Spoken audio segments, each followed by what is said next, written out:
آج ہم اس چیز پہ بات کریں گے کہ جو ہمارے ملک میں ایک کرنٹلی ایک پولیٹیکل سچویشن جس طرح بنی ہوئی اسلام آباد کا دھرنا JUIF کے لیڈر مولانا فضل الرحمان نے انیشیٹ کیا، اور ان کا جو ایک جو ایک مطالبہ ہے وہ یہ کہ یہ پرائم منسٹر شوڈ ریزائن، اس کے حوالے سے بات کریں گے۔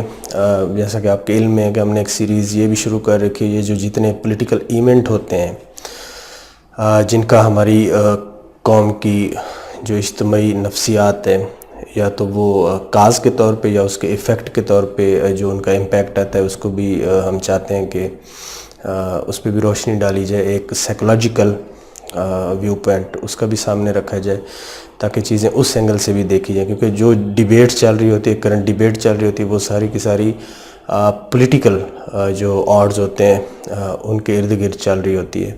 اس میں جو ڈیپ انیلسس کی ضرورت ہوتی ہے وہ ہم سمجھتے ہیں کہ وہ ہماری قوم تک ٹھیک طریقے سے نہیں پہنچتا۔ اس کا نقصان یہ ہوتا ہے کہ ایک نفسیاتی ہیجان کی کیفیت بننا شروع ہو جاتی ہے، اور ان چیزوں کا کسی بھی قوم کی سائیکی پہ بڑے دور اثرات ہوتے ہیں آنے والے وقت کے لیے، اور ان کا ایک جنریشنل اثر ہوتا ہے۔ یہ صرف جو اس وقت جنریشن اس چیز کو فیس کر رہی ہے لازمی نہیں وہاں تک ہوگا، اس کے بعد جتنی بھی جنریشنز آئیں گی وہاں تک بھی یہ اثرات جاتے ہیں۔ تو اس حوالے سے ہم دیکھ رہے ہیں جو ٹی وی کی مین سٹریم جو میڈیا میں جتنے بھی جرنلسٹ ہیں ان کی جو ایک خاص فوکس چل رہا ہے اس دھرنے کو لے کے، یا سوشل میڈیا پہ ایون ہم دیکھتے ہیں جو ہمارے بڑے ویل نون اینالسٹ ہیں ان کی طرف سے بھی چند چیزیں جو ہے نا وہ سامنے آ رہی ہیں۔ ایک تو یہ کہ ہمارے بہت بڑی کلاس جو میڈیا ریلیٹڈ پرسن ہے وہ ایک بنیادی نقطے کو سمجھنے میں بری طرح فیل ہو رہے ہیں۔ وہ بنیادی نقطہ یہ ہے کہ جی مولانا ایسا کیوں کر رہے ہیں، مولانا صاحب کا ایجنڈا کیا ہے، مولانا صاحب اپنے پتے شو کیوں نہیں کر رہے، اینڈ پہ وہ کون سا ان کے پاس ایسا ٹرمپ کارڈ ہوگا جس سے وہ پھینکیں گے اور ساری بازی پلٹ دیں گے۔ یہ وہ بنیادی سوال ہیں جن کو اینالسٹ سامنے رکھنے ان کا آنسر ان کے پاس کوئی نہیں ہے۔ پھر مولانا کے جو وہاں سے کراچی سے چلے ہیں، جس طرح انہوں نے اپنی ایک کیمپین بلڈ کی ہے، اس کے انالیسس کیے جا رہے ہیں۔ پھر جو اس وقت کرنٹ سینیریو ہے، جو ہماری پولیٹیکل ایک ایٹماسفیئر بنی ہوئی ہے جس میں حکومت کی کارکردگی، عوام کی مشکلات، عوام کے سینٹیمنٹس اور سول ملٹری ریلیشن شپ، اس میں جو بظاہر ایک تناؤ کی کیفیت کو ہائی لائٹ کرنے کی کوشش کی جاتی ہے، اور وہ ایک جو ایک بظاہر لگتا ہے کہ جی کوئی نہ کوئی ٹینشن چل رہی ہوتی ہے، اس کو کیش ان کرنے کے لیے جو ایک سینٹیمنٹ کو ابھارا جاتا ہے، اس کو لے کے یہ ساری چیزیں جو مین سٹریم میڈیا لے کے چل پڑا ہے کہ جی اب مولانا صاحب کو کہیں سے اشارہ ہوا ہے یا اس طرح کی چیزیں ہیں۔ اب بنیادی مسئلہ آپ دیکھ رہے ہیں کہ وہ 3-4 دن وہاں دھرنے پہ ہو گئے ہیں، لیکن آگے یہ اونٹ کس کروٹ بیٹھے گا یہ سمجھ نہیں آ رہی لوگوں کو۔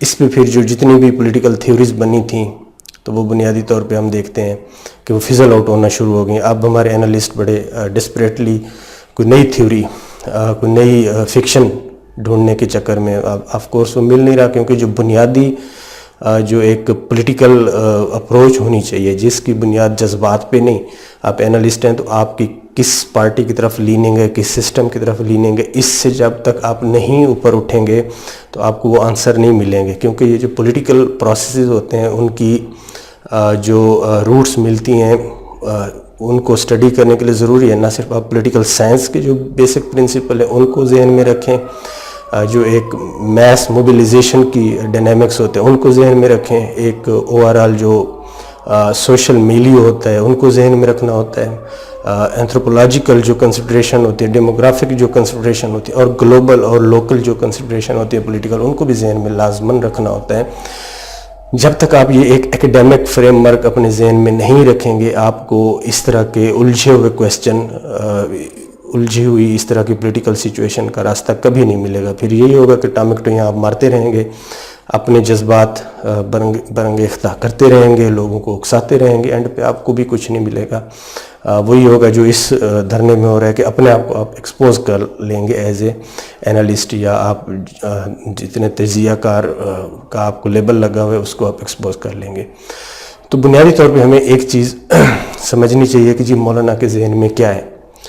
یہ کوئی ہم اس طرح نہیں ہے کہ یہ کوئی ہم اسٹرانومی کا کویسچن آپ کے سامنے رکھ رہے ہیں جس طرح دوسرے لوگ پورٹرے کر رہے ہیں کہ مولانا کے ذہن میں کہ یہ ہم آپ کو ایک اس کی پولیٹیکل جو سائیکالوجی ہوتی ہے ایک اس کی بیس پہ آپ کو چیزیں جو ہے نا وہ اس کا انالیسس کر کے آپ کے سامنے رکھنے کی کوشش کر رہے ہیں. دیکھیں اس وقت کرنٹ سچویشن کیا ہے. کرنٹ سچویشن کو آپ دیکھیں تو کچھ ہماری سوسائٹی کے جو ڈیموگرافکلی اسپیکنگ کچھ ایسے طبقات ہیں ایتھنک گروپس ہیں جو کہ بڑے ڈسسیٹسفائیڈ ہیں. ان کے ساتھ جو میل ٹریٹمنٹ ہو رہا ہے خاص طور پہ پشتون ایریاز میں اگر آپ دیکھ لیں, اسی طرح پی ٹی ایم کا جو فینومینا ہے وہ دیکھ لیں. بلوچستان میں جو جس طرح کی ایک ڈیولپمنٹل ڈیلیز ہیں وہاں پہ گروتھ نہیں ہو سکی, اور اوور آل لوگوں کی جس طرح میزری ہے. ابھی ریسنٹلی آپ نے بلوچستان یونیورسٹی میں بھی جس طرح کے سکینڈل سامنے آ رہے ہیں اس چیز کو بھی دیکھیں, جو لوگوں کے ایموشن پینٹ اپ ہوئے ہوئے ہیں ان ایریاز میں خاص طور پہ. ایک تو اس چیز کو آپ نے ذہن میں رکھنا ہوگا. دوسرا آپ نے ذہن میں یہ رکھنا ہوگا کہ جی جو اسٹیبلشمنٹ کا رول اس ملک میں رہا ہے ہمارے ہاں وہ کیسے بنا ہے, کیوں بنا ہے, اس کی ایک لمبی ڈیبیٹ ہے, اس میں سیاستدانوں کی کتنی انوالومنٹ رہی ہے, اور اس پہ ہم نہیں جانا چاہتے, وہ ایک الگ پولیٹیکل سائنس کا ٹاپک ہے. لیکن اس رول کی وجہ سے ڈیفینیٹلی کچھ نہ کچھ کنٹرڈکشنز جنریٹ ہوتی رہی ہیں. ایک تو یہ چیز ہے. دوسری جو ہمارے سو کالڈ سیکولر اور لبرلز پولیٹیکل پارٹیز تھیں, ان کی طرف جو ہمارا لبرل طبقہ تھا, جو سیکولر طبقہ سمجھتا ہے کسی بھی اسٹیٹ کو چلانے کے لیے جو بنیادی پیراڈائم ہے وہ سیکولرزم پہ بیس کرنا چاہیے, وہ طبقہ جب اپنی ان پارٹیز کی طرف دیکھتا ہے جن سے اس کو ہوپ تھی تو وہ ہوپ بھی آہستہ آہستہ دم توڑ گئی, کیونکہ دیکھا کہ وہ پارٹیز کس طرح بیہیو کر رہی ہیں. جو وہ اوریجنلٹی ان کے اندر تھی ایک سیکولرزم کو اور ایک لبرلزم کو بچانے کے لیے جدوجہد کرنے کی, ان پارٹیوں سے آہستہ آہستہ ختم ہو گئی. ایک تو وہ طبقہ بھی ایک بڑی بے چینی اپنے اندر فیل کر رہا ہے. ٹھیک, اس کے بعد آگے ہیں جی جو انٹرنیشنل اگر آپ حالات اسٹڈی کریں ریسنٹ پاسٹ میں تو دیر آر مینی ایگزامپلس کہ رائٹ ونگ جو پارٹیز ہیں ان کا رائز ہوا ہے, اور they have been successful in making governments over different countries across Globe. ایک تو یہ چیز دیکھتے ہیں کہ یہ اب کوئی ایسی چیز نہیں رہے گی کہ جی اب آپ اگر رائٹ ونگ کی پارٹی ہیں, اگر آپ کی جو پالیٹکس ہے وہ مذہبی تشبیہات اور استعارہ سے مزین کی گئی ہے تو لازمی نہیں کہ آپ پاور میں نہیں آ سکتے. لوگ اب آہستہ آہستہ اس کو انڈورس کرنا شروع ہو گئے ہیں. ایک تو یہ سارے فیکٹر میں آپ کو بتا رہا ہوں. اس کے بعد یہ جو مولانا صاحب کی اپنی جو کانسٹیچوئنسی ہے جس میں وہ جس پارٹی کو لیڈ کرتے ہیں, وہ ہم دیکھ رہے ہیں کہ کافی عرصے سے گورنمنٹ سے باہر ہے. اب اس پوری جو الیکٹوریٹ ہے ان کو موبلائز کرنا بھی ضروری ہوتا ہے. جب تک آپ ٹائم ٹو ٹائم ان کو ایک پولیٹیکل ڈوز نہ دی جائے کسی بھی پارٹی میں, تو وہ جو ان کا جو ایک پولیٹیکل ایک کرسمہ ہوتا ہے لیڈرز کا اور پارٹی کا, وہ ڈائی ڈاؤن کرنا شروع کر دیتا ہے. اور مولانا صاحب ظاہر سی بات ہے یہ کبھی بھی نہیں چاہیں گے کہ جی ان کی پارٹی اس طرح جو ہے نا وہ فیزل آؤٹ ہونا شروع ہو جائے. اب یہ سارے سینیریو ذہن میں رکھیں. ان سب کے اوپر جب ہم دیکھتے ہیں کہ جی پچھلے کچھ عرصے سے خاص طور پہ جب سے عمران خان صاحب کی گورنمنٹ آئی ہے تو ایک ون پوائنٹ ایجنڈا لے کے اکاؤنٹیبلٹی کا اپوزیشن پہ یہ حکومت چڑھ دوڑی ہے. ٹھیک ہے, یہ غلط ہے, اس ڈیبیٹ پہ ہم نہیں جا رہے ہیں. اس کے نتیجے میں کیا ہو کہ موسٹلی جو پولیٹیکل لیڈرز ہیں دونوں پارٹیز کے, پیپلز پارٹی, مسلم لیگ نون, وہ جیل میں ہیں. اب ایک ویکیوم بھی کریٹ ہو گیا ہے, اور یہ ویکیوم بلوچستان اور کے پی میں صرف وہاں تک لمیٹڈ نہیں ہے, یہ سندھ میں بھی ہے اور پنجاب میں بھی ہے ایک حد تک. اب اس ویکیوم کو کریٹ کرنے کے لیے ظاہر سی بات ہے کہ اس سے اچھا موقع کوئی نہیں ہو سکتا کہ جی ایک ایسی میس لیول کی کیمپین چلائی جائے جس کی بنیاد اس پاپولر سینٹیمنٹ پہ ہو جو کہ حکومت کے خلاف بنتا جا رہا ہے ڈیو ٹو ملٹیپل ریزنس, جس میں ہم مہنگائی کا بھی دیکھ سکتے ہیں, ان ایمپلائمنٹ کا بھی دیکھ سکتے ہیں, گورننس کے ایشوز بھی آ رہے ہوتے ہیں. ان سارے سینٹیمنٹس, اور ان سینٹیمنٹس کا زیادہ تر جو اظہار اب ہونے لگا ہے وہ پنجاب میں زیادہ ہے. اس ویو کو بھی ظاہر کیش کروانا ضروری ہے. اسی وجہ سے آپ دیکھتے ہیں یہ جو اس کا روٹ اگر آپ دیکھیں کراچی سے ہوتا ہوا, پنجاب کے میجر سٹی سے ہوتا ہوا, تو یہ آگے پھر وہاں تک اسلام آباد تک یہ جاتا ہے. ایک تو یہ سارا سینیریو ذہن میں رکھیں. باٹم لائن کیا ہے؟ باٹم لائن یہ ہے کہ جی مولانا صاحب کا یہ دھرنا، اگر آپ کو اس کا آنسر چاہیے یہ کیوں ہوا، کیسے ہوا، تو نہ تو آپ سول ملٹری ریلیشن شپ میں اگر آپ کو کوئی فرکشن نظر آتی ہے نہ اس طرف دیکھیں. ود ان اسٹیبلشمنٹ اگر آپ کو کوئی رفٹ نظر آ رہی ہے اس طرف بھی خدا را مت جائیے، وہاں بھی آپ کو کچھ نہیں ملے گا. اگر واقعتاً عمران خان کا ریزگنیشن ہی مطمع نظر ہے، وہ بھی ہم آپ کو بتا دیتے ہیں کہ اگر آپ انالیسس کریں چیزوں کا تو وہ بھی نہیں ہے. تو پھر سمپل سا جواب ہے کیا ہے؟ سمپل سا جواب اور ایک بہت ہی ایک جسے کہتے ہیں کہ سائنٹیفک جو ایک جواب اس کا یہ بن سکتا ہے کہ جی وہ سنگل پوائنٹ یہ ہے کہ مولانا صاحب جو ہے نا وہ ایک پولیٹیکل ریلیونس اس وقت بنانا چاہ رہے ہیں. تو اس سے نیکسٹ سوال یہ ہو سکتا ہے کیا صرف پولیٹیکل ریلیونس صرف کریٹ کر کے وہ چھوڑ دیں گے؟ نہیں، ایسا نہیں ہے. اس کو سمجھانے کے لیے ہم تھوڑا سا آپ کو پیچھے کی طرف لے کے چلتے ہیں. آپ فاسٹ ریوائنڈ کیجئے اور جمپ مار کے انڈیا میں چلے جائیے. 80s کی سیاست اگر آپ وہاں پہ دیکھیں، وہاں پہ جو ان کے ویل نون کریکٹر رہے ہیں ایل کے اڈوانی صاحب، ان کا اگر آپ رائز اینڈ فال دیکھیں تو وہ آپ کو اس میں بہت آپ کو کلوز پیرالل نظر آئیں گے مولانا کی سیاست کے ساتھ. کیسے؟ ینگ ایج میں ایل کے اڈوانی اراؤنڈ 18 ایئرس ہی جوائنڈ RSS، تب ان کی رائٹ ونگ کی پارٹی تھی، اس کو وہ لیڈ کرتے رہے، آگے آتے گئے.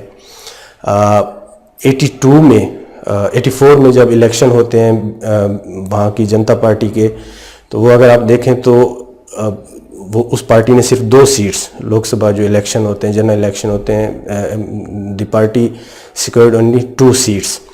اب جب وہ ایل کے اڈوانی نے ایک رائٹ ونگ لے کے چلے، اور خاص طور پہ ان کی جو رتھ یاترا، وہ بھی ایک طرح سے اسی طرح کی جو آزادی مارچ ہمارے ہاں رہی ہے، وہ بھی اس طرح کی ایک یاترا تھی جس میں مذہبی کارڈ جو ہے نا وہ استعمال کیا گیا، لوگوں کے مذہبی سینٹیمنٹ استعمال کیا. بنیادی طور پہ مقصد یہ تھا کہ رائٹ ونگ پالیٹکس کو ابھارا جائے، کیونکہ وہ سیکولر انڈیا کی جو ایک بت ہے اس کے نیچے دب گئی ہے، یہ RSS کا کہنا تھا. تو اڈوانی صاحب نے وہ سارا کیمپین چلائی. ہم دیکھتے ہیں کہ 89 میں جب الیکشن ہوئے تو اراؤنڈ 100 سیٹس BJP کو ملی، 2 سے 100 یعنی کہ 98 سیٹ کا جو ہے نا اضافہ ہو گیا. اس کے بعد ابھی رتھ یاترا کا جب ہم کلائمیکس دیکھتے ہیں، اس کی جو کلمینیشن دیکھتے ہیں، وہ 92 میں جب بابری مسجد کی ڈیمولیشن ہوئی، تو یہ وہاں تک ساری سچویشن آتی ہے. بابری مسجد کی جو گرانے کے بعد، شہید کرنے کے بعد BJP کا جو رائز ہے وہ ہم دیکھتے ہیں کہ جی وہ بہت ہی ایک سٹیپ اپورڈ طریقے سے ہمیں نظر آتا ہے کہ جی وہ بہت تیزی سے یہ پارٹی اوپر گئی ہے. اور ہم دیکھتے ہیں 2004 میں حکومت بنانے کی کوشش کی، اس کے بعد 2014 میں لیڈ بائی نریندر مودی وہ جس طرح حکومت بنی، اور 19 میں اب جو ریسنٹلی الیکشن ہوئے ہیں وہ آپ کے سامنے ہے کہ جی BJP is the largest single party جو انہوں نے اب وہاں پہ NDA کی گورنمنٹ بنائی ہے. تو اگر آپ اس کا آپ دیکھیں ہسٹوریکل سارا پرسپیکٹو دیکھیں تو ایل کے اڈوانی رائٹ ونگ کی جو ایک رائز اور mass mobilisation on the basis of religious sentiment, اور اس کو ایک ٹارگٹ دیا گیا کہ جی آپ نے گول پوسٹ سیٹ کیا گیا بابری مسجد کا. اس بابری مسجد کے پاس اس سینٹیمنٹ کو اس حد تک ایکسپلائٹ کیا گیا کہ جی سیکولر جو انڈیا ہے، اب اگر غور کریں تو اس کا چہرہ بالکل مسخ ہو چکا ہے. اگر آپ پورے پیرالل اس میں ایک چیز اور بھی بتاتا چلوں کہ جو ایل کے اڈوانی صاحب تھے، یہ ہوم منسٹر بھی رہے ہیں، ڈپٹی پرائم منسٹر بھی رہے ہیں، بہت ہائی پوسٹ ہوتی ہے انڈیا کے پورٹ فولیو میں، اور یہ پریزیڈنٹ بھی رہے ہیں BJP کے، اور یہ پرائم منسٹریل کینڈیڈیٹ بھی تھے. اقتدار کی ہما ان کے پاس آتے آتے کئی دفعہ چھن گئی. الٹیمیٹلی ان کے اپنے ہی کولیگز نے ان کو بیٹرے کیا، اور خاص طور پہ جب وہ کراچی میں آئے تھے اور قائد اعظم کے بارے میں لکھا کہ یہ بس سیکولر مین، تو اس کے بعد تو RSS نے بالکل ہی ڈسون کرنا شروع کر دیا، اور وہ سمجھا جاتا ہے کہ ایل کے اڈوانی کا ایک ڈکلائننگ جو ایک فیز ہے نا وہاں سے شروع ہو گئی. تو اب ہم دیکھ سکتے ہیں کہ ہی از نو مور ریلیونٹ ٹو BJP. اسی طرح اگر مولانا صاحب کی بات کریں تو مولانا صاحب بھی یہ سمجھ رہے ہیں کہ جی اب وہ وقت آ گیا، اب عمر کے جس حصے میں پہنچ گئے ہیں تو اب انہیں اپنے الیکٹوریٹ کو، جو ان کا الیکٹوریٹ ایک بنا ہوا ہے کے پی میں، بلوچستان میں، اور ایک نیا الیکٹوریٹ کو اپنی جو ایک پرسنل ان کا کرسمہ ہے اور یہ جو پولیٹیکل ہم نے فیکٹر کاؤنٹ کیے ہیں، ان کو مد نظر رکھتے ہوئے ایک ریلیونس کریٹ کرنی ہے. اور وہ اس ایزمپشن پہ چل رہے ہیں کہ جی رائٹ ونگ کو ایکسیپٹ کرنے کے جو ایک ٹریڈیشنل ایک بیریئر تھے، اب وہ ٹوٹنا شروع ہو گئے. لوگ اس طرح نہیں سوچتے جتنا آج سے 20 سال 30 سال پہلے سوچتے تھے. اس کا رزلٹ بھی ہم دیکھ رہے ہیں. سوشل میڈیا کو فالو کریں تو بہت سے لبرل ہیں جو مولانا کے اینٹی اسٹیبلشمنٹ نعروں کی توثیق کر رہے ہیں، ان کو واہ واہ کر رہے ہیں. تو وہ بھی ایک کیمپین بننا مولانا کے نام پہ شروع ہو گیا. اب دیکھیں مولانا جو وہاں پہ نعرے لگائے ہیں اینٹی اسٹیبلشمنٹ، پشتون بیلٹ کو ایڈریس کیا، ایون پشتو میں انہوں نے سپیچ بھی کی ہے اس سینٹیمنٹ کو کیش کرنے کے لیے. اب مولانا صاحب سمجھتے ہیں کہ جی رائٹ ونگز کا ایک رائز ہو رہا ہے گلوبلی، تو وائی ناٹ کہ جی یہ ایک بڑا ہائی ٹائم ہے کہ جی ساری چیزوں کو کیش کیا جائے. یہ کلیئر ہے مولانا کے سامنے کہ جی وہ حکومت نہیں بنا پائیں گے، شاید انڈیپینڈنٹلی پروونشل لیول پہ بھی نہیں بنا پائیں گے، فیڈرل لیول پہ تو نیکسٹ ٹو امپاسبل ہے. لیکن وہ اپنا جو اس پولیٹیکل گیم ہے اس میں شیئر بہت حد تک بڑھائیں گے. یہ بات ایک قوی بات ہے. وہ ساری یہ جو گیمبل کھیلے ہیں نا، تو اس کا جو کلائمیکس ہوگا وہ اسی طرح ہی ہوگا. ریلیونس کریٹ کر پائیں گے اور اچھی خاصی ریلیونس ان کی بن جائے گی. ان کے سٹیکس بہت ہائی ہو جائیں گے سسٹم میں. اور اگر اس کا کمپیریزن میں نے آپ کو بتا دیا ایڈوانی صاحب کے ساتھ، اب اس کا کس حد تک مولانا صاحب کے پاس اقتدار کی ہمہ کس حد تک آتی ہے نہیں آتی، یہ تو وقت ہی بتا پائے گا. لیکن اس ساری چیزوں کو ذہن میں رکھتے ہوئے جو مولانا صاحب سامنے رکھ رہے ہیں، جو جس طرح کی سلوگنیرنگ وہاں پہ ہو رہی ہے، تو وہ تو نہ تو مولانا لینے آئے ہیں، نہ ہی ریزگنیشن کا ایشو ہے وہاں پہ، نہ ہی سول ملٹری ریلیشن شپ میں جو رفٹ چل رہی ہے اس کے بارے میں جس طرح کی عجیب و غریب باتیں سامنے آ رہی ہیں، نہ ہی کوئی اس طرح کا ایشو ہے. آپ دیکھ لیں گے مولانا ایک سالڈ اپنی ریلیونس کریٹ کر کے اس کو کنسالیڈیٹ کرنے کی کوشش کریں گے. نیکسٹ 48 آورز میں ہم دیکھیں گے کہ یہ چیزیں فزل آؤٹ ہونا شروع ہو جائیں گی. پیپلز پارٹی، نون لیگ کیا یہ نہیں جانتی؟ سمپل آنسر یہ ہے کہ جانتی ہیں وہ کہ یہ سب کچھ کیا ہو رہا ہے. اسی وجہ سے وہ آپ کو کنارے پہ کھڑی ہوئی نظر آتی ہیں، ساتھ بھی ہیں نہیں بھی ساتھ. تو یہ ساری ایک صورتحال چل رہی ہے. ہم سمجھتے ہیں کہ جو ہماری عوام ہے ان کو سچ پتہ لگنا چاہیے. جس طرح کی یلغار میڈیا پہ، سوشل میڈیا پہ، مین سٹریم میڈیا پہ، الیکٹرانک میڈیا پہ خاص طور پہ جو کرائے کے جرنلسٹ آ جاتے ہیں اور وہ جس طرح کی ہیجانی کیفیت پیدا کرتے ہیں اور ہماری قوم کو ایک نفسیاتی طور پہ اس ہیجان میں رکھ دیتے ہیں، جیسے ان کو لگتا ہو کہ یہ ایک پتہ نہیں کس طرح کی ایک awkward abnormal society, abnormal country میں وہ رہ رہے ہیں کہ جس کی کوئی سر پیر نہیں ہے. تو گزارش یہ ہے کہ سر پیر بھی ہے، صرف اس کو انالیسس کرنے کی ضرورت ہوتی ہے. اس کے پیرللز بھی ہم نے آپ کو ڈرا کر کے دیے ہیں. اس طرح کی دنیا کے بہت سے کنٹریز میں یہ چیز ہوتی ہے، ہو رہی ہے. اب آگے اس کا کس طرح نتیجہ ہوگا وہ بھی ہم نے آپ کے سامنے رکھ دیا. بہت شکریہ.